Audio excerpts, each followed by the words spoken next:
శ్రావణ శుక్రవారం స్వాతంత్ర్య దినోత్సవం సందర్భంగా శాకంబరి అమ్మవారిగా దేశమాంబ తల్లి సాలూరు పట్టణంలోని శ్రీ దేశమాంబ తల్లి దేవస్థానంలో శ్రావణ శుక్రవారం మరియు స్వాతంత్ర్య దినోత్సవం సందర్భంగా ప్రత్యేక పూజా కార్యక్రమాలు భక్తి శ్రద్ధలతో నిర్వహించారు.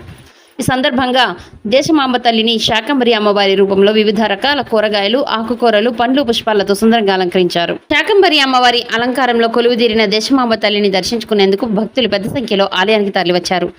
అమ్మవారికి ప్రత్యేక అభిషేకాలు, అర్చనలు, పూజలు నిర్వహించి భక్తులకు తీర్థప్రసాదాలు అందజేశారు.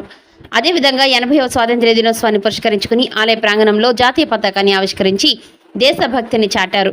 ఒకవైపు దేశభక్తి, మరోవైపు దైవభక్తి. దేశభక్తి కలిగిన ఈ కార్యక్రమం భక్తులను ఆకట్టుకునింది. శాకంబరి అమ్మవారి అలంకారం ప్రకృతి, పంటలు, ఆహారం మరియు సమస్త జీవరాశులపై అమ్మవారి కరుణకు ప్రత్యేకగా నిలిచింది.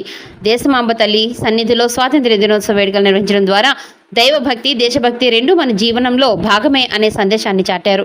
ఈ సందర్భంగా ఆలయానికి విచ్చేసిన భక్తులందరికీ దేశమాంబ తల్లి అమ్మవారి ఆశీస్సులు లభించాలని ఆలయ ధర్మకర్తలు ఆకాంక్షించారు. భక్తుల రాకతో ఆలయ ప్రాంగణం ఆధ్యాత్మిక వాతావరణంతో కలకల్లాడింది.